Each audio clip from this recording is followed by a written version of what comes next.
백부장과 및 함께 예수를 지키던 자들이 지진과 그 일어난 일들을 보고 심히 두려워하여 이르되 이는 진실로 하나님의 아들이었도다 하더라. 역사상 가장 어둡고 중요한 날, 로마 백부장이 예수의 십자가형을 감독하고 있었습니다. 이 군인은 잔인함과 죽음에 익숙한 전쟁으로 단련된 사람이었습니다. 그러나 그 특별한 사건에 관한 무언가가 그의 인생을 영원히 바꾸려고 했습니다. 그의 책임은 집행이 원활하게 이루어지도록 하는 것이었다. 그는 엄격한 명령을 따르고 혼란 속에서도 질서를 유지하는 데 익숙했습니다. 그러나 그날은 그가 지금까지 경험한 다른 날과는 유난히 달랐을 것입니다. 냉철하고 유능한 인물이 필요한 이 백부장은 100명의 병사를 책임지는 자리였다. 그가 로마군 대열에 오르게 된 것은 그의 용기, 지성, 극한 상황에 대처하는 능력 때문이었습니다. 그가 맡은 역할에는 의무와 감정을 분리하는 능력이 필요했습니다. 그러나 그날의 사건은 이러한 분리에 도전했고, 그로 인해 자신의 신념과 감정에 직면하게 되었습니다. 백부장은 예수님께서 십자가에 처형당하시는 모습을 보면서 죽음이 임박한 예수님의 위엄을 무시할 수 없었습니다. 그는 사람들이 목숨을 구걸하고 고문자를 저주하고 절망에 빠지는 모습을 보는데 익숙했습니다. 하지만 예수께서는 고문과 조롱을 받으면서도 놀라울 만큼 침착함을 유지하셨습니다. 이러한 평온함은 백부장의 마음의 의심과 호기심의 씨앗을 심기 시작했습니다. 십자가 처형을 지켜보던 군중은 예수가 죽는 것을 보고 싶어하는 종교 지도자들의 선동으로 강란에 빠졌습니다. 백부장에게 이것은 또 다른 일의 날이었고 로마의 평화를 유지하기 위한 또 다른 처형이었습니다. 그러나 사건이 전개되면서 그는 이 처형에 뭔가 독특한 것이 있다는 것을 깨닫기 시작했습니다. 뭔가가 그의 이해를 거부하고 그의 영혼을 뒤흔들기 시작했습니다. 집행이 원활하게 이루어지도록 하는 것이 그의 책임이었습니다. 그는 100명의 군인을 지휘했고 그의 용기와 지성 덕분에 대열에 올랐습니다. 하지만 오늘은 여느 날과 다를 것이다. 그에게 십자가 처형을 감독하는 임무는 암울한 일상이었지만 로마 제국의 질서와 권위를 유지하는데 꼭 필요한 일이었습니다. 그러나 예수의 십자가형은 그가 목격한 다른 모든 것보다 눈에 띄기 시작했습니다. 예수께서는 총독으로 끌려가셨는데 그곳에서 군인들이 그분 주위에 모여서 조롱하고 형언할 수 없는 고통을 가했습니다. 그들은 그분의 벗은 몸을 벗기고 그에게 진홍빛 옷을 입히고 가시관을 엮어 그분의 머리에 씌웠습니다. 그런 다음 그들은 호를 상징하는 갈대를 그에게 주며 그 앞에 무릎을 꿇고 유대인의 왕이여 만세라고 조롱했습니다. 그들은 그에게 침을 뱉고 갈대를 빼앗아 그의 머리를 여러 차례 때렸습니다. 이 모든 것을 지켜보던 백부장은 그러한 굴욕 앞에서도 예수님의 위엄을 눈치채지 않을 수 없었습니다. 다른 사람이라면 자비를 구하거나 고통 속에서 울부짖었을 것입니다. 그러나 예수님은 침묵을 지키시며 인간의 이해를 초월하는 침착함으로 고통을 참으셨습니다. 이것은 잔인함에 익숙해진 백부장에게 영향을 미치기 시작했고 그 모습에 점점 더 흥미를 느꼈습니다. 그들이 마침내 예수를 십자가에 못 박히게 했을 때 비아 돌로로사, 바이오 돌로로서를 따라가는 여정은 십자가의 무게와 애도하는 자와 조롱하는 자로 나누어진 군중의 동정심으로 특징 지어졌습니다. 예루살렘의 여인들은 그를 위해 울었고 그는 고통 중에도 멈춰서 그들을 위로하며 그들 자신과 자녀들을 위해 울라고 말했습니다. 백부장은 믿기지 않는다는 표정과 감탄이 섞인 표정으로 이 모든 것을 지켜보았습니다. 처형에 익숙했음에도 불구하고 예수님의 십자가 처형은 흔한 일이 아니었습니다. 그는 이미 많은 사람을 처형했지만 고통 속에서도 예수의 평온함과 위엄은 그에게서 뭔가를 일깨웠습니다. 처형은 잔혹한 죽음과 관련이 있는 것으로 알려진 두려운 장소인 해골의 장소인 골고다에서 진행되었습니다. 예수께서 자신의 십자가를 짊어지고 무의식적으로 구경하는 구레네 시몬과 함께 그곳으로 가는 환상은 다양하게 반복되는 시나리오였습니다. 그러나 예수님의 행동은 전례가 없었습니다. 그들이 현장에 도착했을 때 그들은 예수를 십자가에 못 박고 두 강도 사이에 그를 들어 올렸습니다. 이는 그가 범법자들 가운데 하나로 헤아려질 것이라는 이사야의 예언을 성취시켰습니다. 군중은 계속해서 그분을 조롱했고 종교 지도자들은 그분이 참으로 하나님의 아들이라면 십자가에서 내려오라고 도전했습니다. 심지어 그의 곁에서 십자가에 못 박힌 죄수들까지도 조롱에 가담했습니다. 그러나 예수께서는 침묵을 지키시며 집행자들을 혼란스럽게 할 만큼 내면의 힘을 보여주셨습니다. 사형수의 폭력적인 저항과 절망에 익숙했던 백부장은 예수님에게서 전혀 다른 것을 보았습니다. 자신을 십자가에 못 박은 사람들을 위해 용서를 구하는 아버지께 드리는 기도는 그 군인에게 깊은 울림을 주었습니다. 아버지, 저들을 용서해 주십시오. 저들은 자기들이 하는 일을 모르기 때문입니다. 고통 가운데 하신 이 말씀은 인간의 이해를 초월하는 사랑과 자비를 드러났습니다. 백부장은 힘과 권력에 관해 자신이 알고 있는 모든 것에 의문을 제기하기 시작했습니다. 시간이 흐르면서 자연도 예수님의 고통에 반응하기 시작했습니다. 정오에 어둠이 땅을 덮더니 오후 3시까지 계속되었습니다.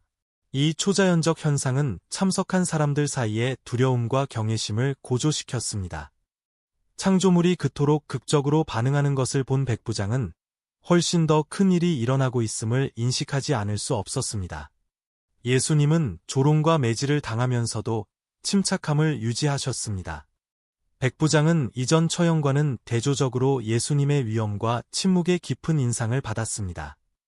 총독 관저에서 군인들은 다시 그의 옷을 벗기고 옷을 입혀 십자가에 못 박으러 끌고 갔습니다. 그들은 계속해서 그분을 조롱했지만 예수께서는 분노하거나 저항하는 태도로 반응하지 않으셨습니다. 그의 침묵은 저주받은 자들의 절망을 지켜보는데 익숙한 사람들에게 불안을 안겨주었습니다. 이 이상한 평온함을 목격한 백부장은 점점 불편함을 느끼기 시작했습니다. 그는 많은 사람들이 목숨을 구걸하고 그들을 괴롭히는 사람들을 저주하고 배달하다 절망했지만 예수님은 달랐습니다. 그분은 이해를 초월하는 평화로 고통을 참으셨습니다. 이 평온함은 패배한 사람의 체념이 아니라 자신의 고통에 더 큰 목적이 있다는 것을 아는 사람의 힘이었습니다. 사형 집행자들에게 용서를 구하는 예수의 기도가 백부장의 마음에 울려 퍼졌습니다. 그는 누군가가 원수를 위해 이런 식으로 기도하는 것을 들어본 적이 없었습니다. 이러한 사랑과 연민의 표현은 십자가에 못 박히는 행위의 잔인성과 뚜렷한 대조를 이루었습니다. 백부장은 극심한 고통 속에서도 이토록 깊은 사랑을 할 수 있는 이 사람이 누구인지 궁금해지기 시작했습니다. 예수님은 고통 중에도 십자가에 매달리시면서도 다른 사람들에 대한 남다른 관심을 계속 보여주셨습니다. 그분은 사랑하는 제자 요한에게 어머니의 보살핌을 맡기시며 자신의 고통을 뛰어넘는 가족에 대한 관심과 사랑을 보여주셨습니다. 고통 중에 있는 이러한 연민과 돌봄의 행동은 백부장의 마음에 깊은 감동을 주었으며 백부장은 예수님에게서 강함과 약함에 대한 자신의 이해를 거스르는 인간성을 보았습니다. 재판 중에 대제사장은 예수에게 자신이 하나님의 아들임을 선언하라고 도전했습니다. 예수님께서는 모든 것을 지켜보던 백부장에게 확고히 확언하셨습니다. 예수께서 대답하여 이르시되 내가 말하였느니라. 그러나 내가 너희에게 이르노니 인자가 권능의 우편에 앉은 것과 땅으로 오는 것을 너희가 보리라. 하늘의 구름이니라. 마태복음 26장 64절. 그 말이 전환점이 됐다. 대제사장은 예수를 신성모독죄로 고발하면서 자기 옷을 찢었고 그로 인해 유죄 판결을 받았습니다. 이 대화 중에 참석한 백부장은 예수께서 비난에 대해 침착하고 권위 있게 반응하시는 것을 보았습니다. 그는 자신을 변호하지도 않았고 자비를 구하지도 않았습니다. 대신에 그는 자신의 운명이 결정될 것이라는 것을 알면서도 자신의 신성한 정체성을 주장했습니다. 이러한 행동은 종종 절망이나 부정에 의지하는 다른 죄수들의 행동과 뚜렷한 대조를 이룹니다. 예수께서 총독 관저로 돌아가셨을 때 백부장은 자신이 목격한 내용을 곰곰이 생각해 보았을 것입니다. 예수님의 말씀이 당신의 마음에 울려 퍼졌을 것입니다. 인자가 권능의 우편에 앉은 것과 하늘 구름을 타고 오는 것을 너희가 보리라. 이러한 권세와 위엄에 대한 환상은 그가 목격한 굴욕과 고통의 장면과 대조되었습니다. 그러한 상황에 처한 사람이 어떻게 그토록 확실하고 권위 있게 말할 수 있습니까? 예수께서는 더 많은 굴욕과 고문을 당하셨지만 그분의 반응은 변함이 없었습니다. 그는 자신을 괴롭히는 자들을 저주하지도 않았고 도망치려 하지도 않았습니다. 오히려 그는 백부장의 이해를 거스르는 조용한 힘을 계속해서 보여주었습니다. 이 힘은 육체적인 것이 아니라 영적인 것이었고 안고한 군인에게 새로운 인식을 일깨우기 시작할 수도 있었습니다. 종교 지도자들의 선동을 받은 군중은 예수님을 십자가에 못 박으라고 요구했습니다. 빌라도는 압력에 굴복하여 예수를 군인들에게 넘겨주었습니다. 백부장은 혼란 속에서도 예수님의 침착함을 다시 보았습니다.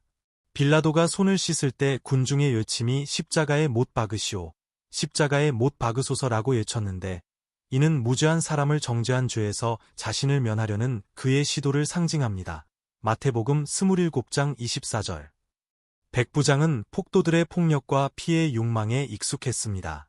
그는 사람들이 사형수의 죽음을 요구하는 것을 자주 보았습니다. 하지만 예수를 향한 증오의 강도는 이례적이었습니다.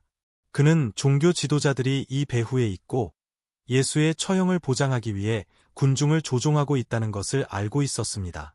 이 조작은 새로운 것이 아니었지만 그의 증오의 대상은 백부장을 불안하게 만들었다. 예수님께서 예루살렘의 좁은 길을 가실 때 무게에 쓰러지시자 백부장이 개입하여 구레네 사람 시몬에게 십자가를 지는 것을 도와달라고 명령했습니다. 백부장이 명령한 이 단순한 동정심의 행위는 그가 사형 집행자로서의 역할을 수행하면서도 인간의 고통에 무감각하지 않았음을 보여주었습니다. 그는 예수님에게서 그런 운명을 당할 자격이 없는 사람을 보았습니다. 행렬이 진행될수록 군중은 계속해서 예수님을 조롱하고 모욕했습니다. 그러나 예수님은 그 미움을 갚지 않으셨습니다. 그는 기대에 어긋나는 위험으로 모든 것을 참으며 침묵을 지켰다. 이러한 행동은 폭력에 대해 종종 폭력이나 절망으로 반응하는 다른 죄수들의 전형적인 반응과 대조됩니다. 예수님은 십자가에 못 박히셨을 때에도 미움이나 분노를 나타내지 않으셨습니다. 오히려 그분은 백부장 자신을 포함하여 자신을 십자가에 못 박은 사람들을 용서해 달라고 아버지께 간구하셨습니다. 아버지여 저들을 사하여 주옵소서 자기들이 하는 것을 알지 못함이니이다. 누가복음 23장 34절. 고통 중에 한 이 말은 백부장의 무장을 해제한 깊은 사랑과 연민을 드러냈습니다. 고통과 저주의 부르짖음에 익숙했던 백부장은 이 기도를 듣고 놀랐을 것입니다. 그는 이전에 어떤 사람, 특히 그토록 잔인하게 처형당하던 사람이 자신을 괴롭히는 사람들에게 용서를 구하는 것을 본 적이 없었습니다. 이러한 자비의 표현은 그의 마음의 완고함을 깨뜨리고 그가 알고 믿었던 모든 것에 대한 의심의 씨앗을 심기 시작했을 수도 있습니다. 예수께서는 십자가에 달리시면서도 계속해서 다른 사람들에게 남다른 관심을 나타내셨습니다. 그분은 사랑하는 제자 요한에게 어머니의 보살핌을 맡기시며 자신의 고통을 뛰어넘는 가족에 대한 관심과 사랑을 보여주셨습니다. 고통 속에서도 이러한 연민과 보살핌의 행동은 백부장의 마음에 깊은 감동을 주었을 것입니다. 백부장은 예수님에게서 강점과 약점에 대한 자신의 이해에 도전하는 인간성을 보았습니다. 십자가 처형이 계속되는 동안 백부장은 군중과 다른 군인들의 반응을 지켜보았습니다. 어떤 사람들은 내가 만일 하나님의 아들이어든 십자가에서 내려오라. 마태복음 27, 40며 예수님을 조롱했습니다. 그러나 다른 사람들은 자신들이 의로운 사람을 정죄하면서 정말 끔찍한 실수를 저질렀는지 궁금해하기 시작했을 수도 있습니다. 이러한 분열된 반응을 본 백부장은 자신이 뭔가 신성한 것을 목격하고 있다는 확신이 커졌음을 느꼈을 것입니다. 백부장을 포함한 군인들이 예수님의 옷을 놓고 제비를 뽑았습니다. 그 순간에도 예수님의 관심은 그를 괴롭히는 자들을 용서하는 것이었습니다. 십자가에 못 박은 후에 그의 옷을 나누어 각각 무엇을 가져갈까 제비를 뽑더라. 막 15시 24분. 이런 옷을 나누는 행위는 사형 집행인이 사형수의 소유물에 대한 권리를 가졌던 로마의 십자가형에서 흔히 볼 수 있었습니다. 이 의식을 지켜보던 백부장은 충격적인 대조를 보았습니다. 무장한 그의 동료들은 예수의 물질적 소유물에 더 관심을 갖고 있었지만 예수께서는 지금 일어나고 있는 일의 영적 깊이를 무시하실 수 없었습니다. 용서를 구하는 예수의 말씀은 여전히 그의 마음속에 울려 퍼지면서 그가 한 번도 생각해 본 적이 없는 현실에 직면하게 되었습니다. 복음서는 예수님의 옷이 네 부분으로 나누어져 각 군인이 입게 되었지만 솔기 없는 속옷은 제비를 뽑아 누가 가져갈 것인지를 결정했다고 합니다. 요한복음 19장 23-24절. 사소해 보이는 이 세부 사항은 구약의 예언을 성취했습니다. 그들이 내 겉옷을 나누고 속옷을 제비 뽑았나이다. 시편 22편 18절. 백부장은 비록 이 예언에 대해 몰랐을지라도 그곳에서 일어난 모든 일에는 더 깊은 의미가 있다는 것을 깨닫기 시작했을 수도 있습니다. 군인들이 제비를 뽑는 동안에도 예수께서는 계속해서 고통을 당하셨습니다. 인간의 이해를 거스르는 저항과 평온함을 보여주는 침묵. 백부장에게는 매 순간 이 사람이 평범한 사람이 아니라는 확신이 커질 수 있었습니다. 그는 예수에 관해 들었던 이야기와 기적, 그리고 그토록 큰 능력과 동정심을 가진 사람이 어떻게 죽임을 당할 수 있었는지에 대해 곰곰이 생각하기 시작할 수도 있었습니다. 갑자기 땅이 흔들리고 무시무시한 어둠이 하늘을 덮었습니다. 이러한 우주적 징후는 비슷한 것을 본 적이 없는 백부장에게 깊은 충격을 주었다. 제6시부터 제9시까지 온 땅에 어두움이 임하더니 마태복음 27장 45절. 이 초자연적 현상은 참석한 사람들 사이에 두려움과 존경심을 고조시켜 예수의 십자가 처형이 특별한 사건이었다는 것을 분명히 했습니다. 이미 예수님의 행동에 당황했던 백부장은 이제 그 사람의 십자가 죽음에 극적으로 반응하는 본성을 직면하게 되었습니다. 한낮의 어둠과 뒤따른 지진은 인간의 이해를 초월하는 일이 일어나고 있다는 명백한 징후였습니다. 이러한 물리적 사건은 현재 일어나고 있는 일의 영적 규모를 반영했습니다. 3시간 동안 지속된 어둠은 일식으로는 설명할 수 없었습니다. 유대인의 6월절은 보름달 동안 일어났기 때문입니다. 그러므로 이 초자연적 사건은 분명히 신성한 징조로 인식되었습니다. 창조물이 그토록 극적인 방식으로 반응하는 것을 본 백부장은 자신이 역사상 독특한 순간에 직면해 있음을 인식하지 않을 수 없었습니다. 땅이 흔들리고 바위가 갈라져 자연이 하나님의 아들의 죽음을 애도하고 있음을 보여주었습니다. 그 순간 백부장과 그의 부하들은 두려움에 사로잡혔습니다. 그들은 위험과 죽음을 다루는 데 익숙했지만 이번 경험은 달랐습니다. 그들은 단지 처형을 목격한 것이 아니었습니다. 그들은 신성한 능력이 나타나는 것을 목격하고 있었습니다. 예수께서 다시 크게 소리 지르시고 영혼이 떠나시니라. 보라, 성소 휘장이 위로부터 아래까지 찢어져 둘이 되고 땅이 진동하며 돌이 터지고. 마태복음 27장 50절, 51. 이러한 사건은 예수가 참으로 하나님의 아들이라는 백부장의 확신을 더욱 강화시켰습니다. 인간의 마음보다 더 민감한 자연이 예수님의 죽음에 반응했습니다. 바위가 부서지고 땅이 흔들리면서 그 순간의 중요성을 알렸습니다. 지성소를 가르던 성소의 휘장이 찢어졌는데 이는 예수님의 희생을 통해 하나님과 인류 사이에 맺어진 새 언약을 상징합니다. 이러한 표적을 본 백부장은 예수님의 죽음이 단순한 처형이 아니라 영적으로 매우 중요한 우주적 사건임을 이해하기 시작했습니다.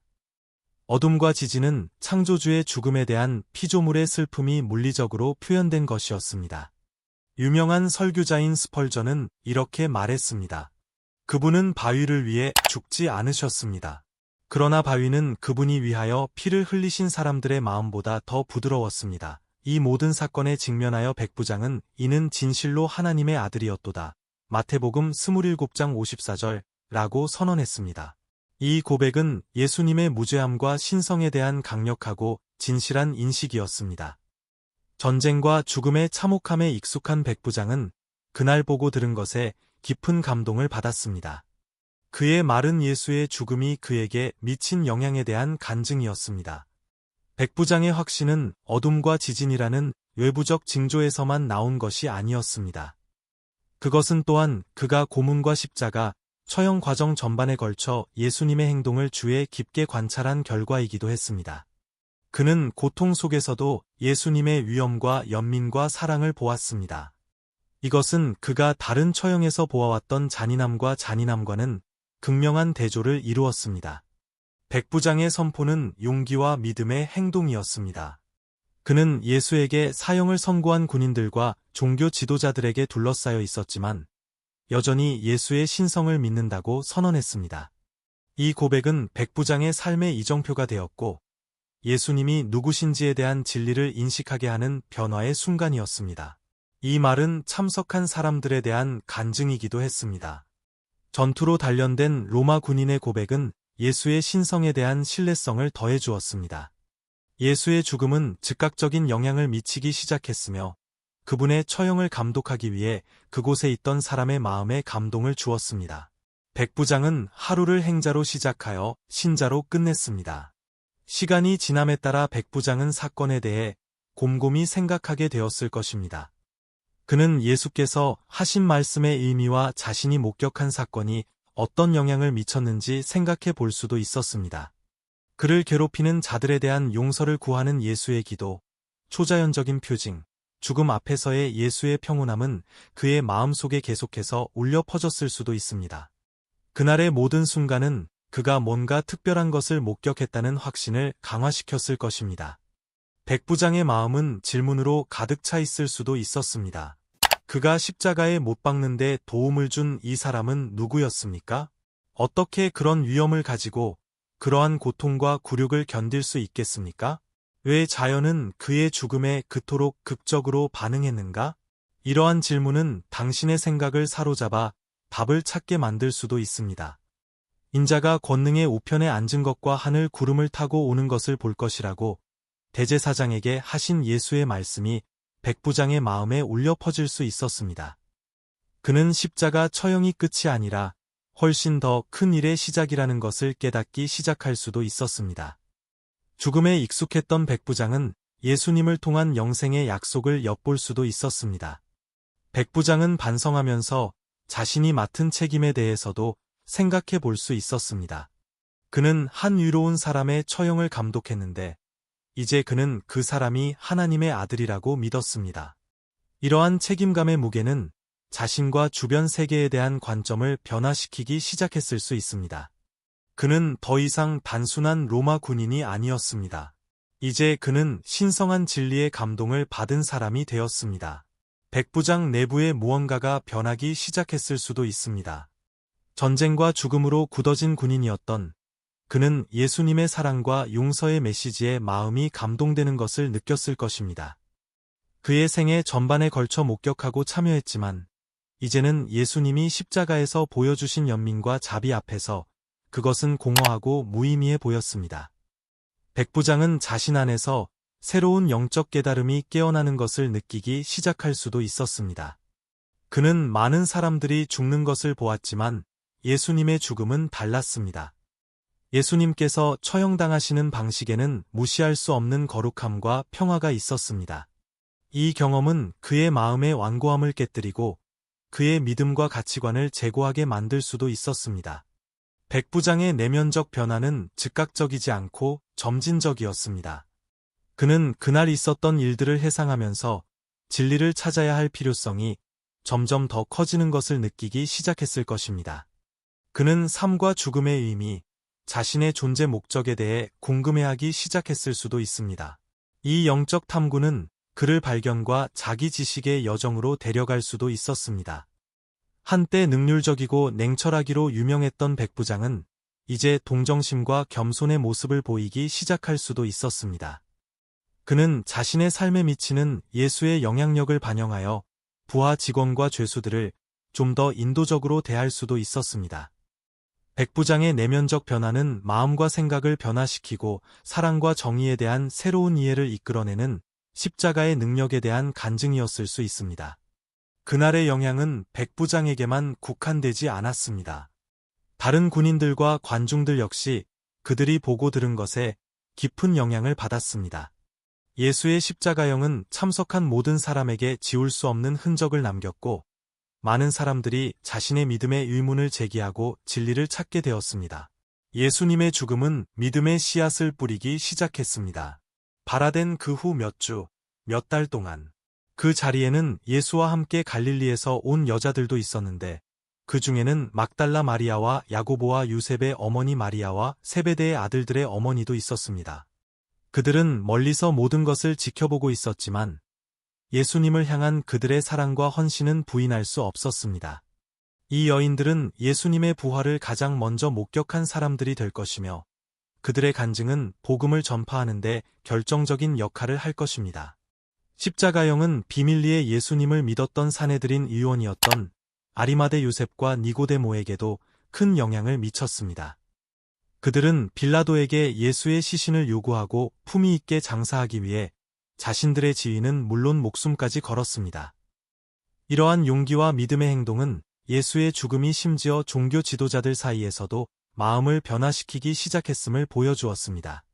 백부장은 하루를 행자로 시작하여 신자로 끝냈습니다. 그의 신앙선언은 구원 역사의 이정표였으며 가장 완고한 사람이라도 하나님의 은혜로 만질 수 있음을 보여주었습니다. 백부장의 변화는 십자가의 구속 능력에 대한 강력한 간증이 되었으며 다른 사람들이 진리를 찾고 예수님을 믿는 믿음을 받아들이도록 영감을 주었습니다. 그 자리에는 예수님의 독실한 추종자인 막달라 마리아도 있었습니다. 예수의 부활에 대한 그의 간증은 백부장의 경험에 더욱 신뢰성을 더해 주었습니다. 그녀는 부활하신 예수님을 처음으로 본 사람이었으며 그녀의 이야기는 많은 사람들에게 부활의 능력을 믿게 만들었습니다. 막달라 마리아가 가서 제자들에게 내가 주를 보았다 하고 또 예수께서 자기에게 말씀하신 것을 그들에게 고하니라. 요한복음 20장 18절. 막달라 마리아는 예수님에 의해 7 귀신에게서 해방된 여인이었습니다. 그에 대한 그녀의 감사와 사랑은 깊었고 그녀는 그를 신실하게 따르며 그의 사역을 지지했습니다. 예수님께서 십자가에 못 박히셨을 때 그녀는 십자가 밑에 머물면서 그분의 고통과 죽음을 목격했습니다. 가장 어려운 시기에도 예수님 곁에 늘 함께 있었던 것은 그의 흔들리지 않는 헌신을 보여주었습니다. 예수님의 부활은 막달라 마리아에게 큰 기쁨과 변화의 순간이었습니다. 그녀는 유대인 지도자들을 두려워하여 숨어있던 제자들에게 달려가서 알렸습니다. 그의 메시지는 낙담한 사람들에게 희망과 새로운 믿음을 가져다 주었습니다. 부활을 목격한 막달라 마리아의 경험은 복음을 전파하는 데 도움이 되는 강력한 간증이었습니다. 백부장은 막달라 마리아와 예수를 따르는 다른 사람들의 간증을 듣고 그의 새로운 믿음이 더욱 강해졌을 것입니다. 예수님의 부활은 그가 십자가에 못 박히시는 동안 목격하신 모든 것을 확증해 주었습니다. 그는 죽음에는 최후의 명령이 없으며 영생은 예수님께서 약속하신 현실임을 보았습니다. 이러한 깊은 이해로 인해 당신은 자신의 경험과 믿음을 다른 사람들과 공유하게 되었을 수도 있습니다. 예수께서 부활하신 후 백부장은 자신의 경험을 다른 사람들에게 나누기 시작했을 것입니다. 그는 예수님의 초자연적인 표징과 동정심을 포함하여 십자가 위에서 놀라운 사건들을 어떻게 목격했는지 말할 수도 있었습니다. 그의 이야기는 많은 사람의 마음을 감동시켰고 많은 사람을 그리스도를 믿게 만들 수 있었습니다. 그는 아마도 예수의 신성을 공개적으로 인정한 최초의 사람 중 한 사람이 되었을 것이며 이는 예수의 메시지가 유대인과 이방인 모두를 위한 것임을 보여 주었을 것입니다.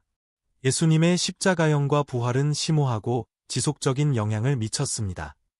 사형집행인으로 하루를 시작하여 신자로 마친 백부장의 이야기는 변화시키는 십자가의 능력에 대한 강력한 간증입니다. 예수님의 메시지는 2000여 년 전과 마찬가지로 계속해서 마음을 감동시키고 삶을 변화시키고 있습니다. 우리 모두가 예수님의 동정심과 자비의 모범을 따라 그분의 믿음과 사랑의 영감을 받기를 바랍니다. 예수님의 십자가 희생은 기독교 신앙의 중심점이며 심오한 신학적, 영적 의미를 갖고 있습니다. 이는 인류를 위한 하나님의 구원 계획의 정점을 나타냅니다. 이 중요성을 완전히 이해하려면 이 사건의 다양한 차원을 탐구하고 그것이 경전에 계시된 하나님의 구원 계획과 어떻게 연결되는지 탐구할 필요가 있습니다. 창조 초기부터 인간은 하나님과 친밀하고 완전한 관계를 갖도록 설계되었습니다. 그러나 아담과 하와의 불순종을 통해 죄가 세상에 들어왔고, 이 교제를 깨뜨리고 인간의 경험에 죽음과 고통을 가져왔습니다. 창세장. 죄는 인간을 하나님으로부터 분리시켰고, 인간의 행동으로 극복할 수 없는 장벽을 만들었습니다. 하나님의 어린 양이신 예수님은 인류의 죄를 속죄하시기 위해 세상에 오셨습니다. 속죄란 희생을 통해 죄나 죄를 고치는 행위를 가리킨다. 구약에서는 이를 상징하여 백성의 죄를 덮기 위해 짐승을 제물로 바쳤습니다. 그러나 이러한 제사는 일시적인 것이며 영원히 죄를 제거할 수는 없습니다. 히브리서 10장 1절. 완전하고 죄가 없으신 예수께서는 자신을 최종적이고 완전한 희생 제물로 바치셨습니다. 십자가에서의 그분의 죽음은 하나님의 공의를 만족시켜 우리 죄를 위한 화목 제물이 되셨습니다. 요일 2절 2절. 화해는 하나님의 진노를 달래거나 만족시키는 것을 의미합니다. 예수님은 우리가 마땅히 받아야 할 형벌을 스스로 담당하시고 우리를 하나님과 화목하게 하셨습니다. 예수님의 죽음은 또한 구원의 행위로 간주됩니다. 구속은 대가를 지불함으로써 해방되는 것을 의미합니다. 예수님은 십자가에서 우리가 죄와 죽음으로부터 자유로워지는 대가를 치르셨습니다. 그분은 우리를 죄의 종살이에서 건져내시고 영적인 자유를 주셨습니다. 에베소서 1장 7절. 이 구원 행위는 예수 그리스도를 통해 우리에게 새 생명을 주시는 인류에 대한 하느님 사랑의 최고의 표현입니다. 예수님의 희생을 통해 우리를 향한 하나님의 무조건적인 사랑이 드러났습니다. 신자는 하나님 앞에서 의롭다 함을 얻습니다. 칭의란 의롭다고 선언되는 것을 의미하는 법적 용어입니다. 예수 그리스도를 믿음으로 말미암아 우리가 하나님 앞에서 의롭다 하심을 얻은 것은 우리의 공로로 말미암음이 아니요 오직 우리에게 전가된 그리스도의 의로 말미암음이라. 로마서 5장 1절. 이는 죄값이 지불되었고 하나님과의 관계가 회복되었음을 의미합니다. 예수님의 희생은 여자의 후손이 뱀의 머리를 상하게 할 것이라고 하나님께서 약속하신 창세기 3장 15절부터 우리의 죄를 짊어지실 고통받는 종을 묘사하는 이사야 신세장의 메시아 예언까지 구약의 예언이 성취된 것입니다. 예수님의 희생은 하나님의 구속 계획의 일부로 예시되고 약속되었습니다. 예수님의 희생은 하나님과 인류 사이의 새 언약을 확립했습니다.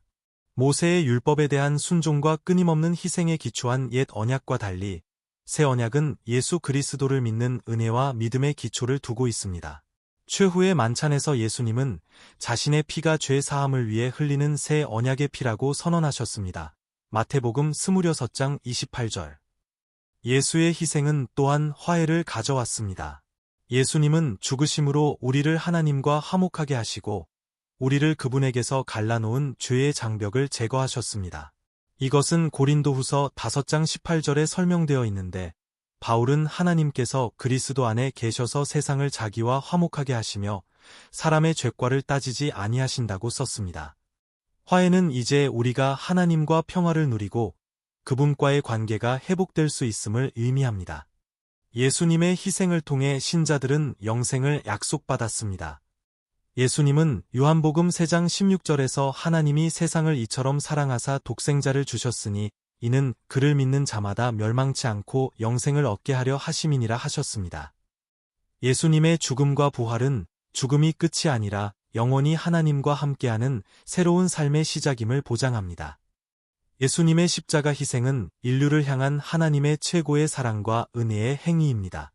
구약의 약속과 예언을 이루시고 새 언약을 세우시고 구속과 칭의와 화목을 이루시고 영생을 약속하십니다. 기독교의 이 중심 사건은 하나님의 마음과 모든 인류를 위한 그분의 구원 계획을 드러냅니다. 이는 모든 사람이 예수 그리스도를 믿는 믿음을 통해 하나님과 화해하고 하나님의 구원의 은혜에서 오는 변화를 경험하도록 초대하는 것입니다.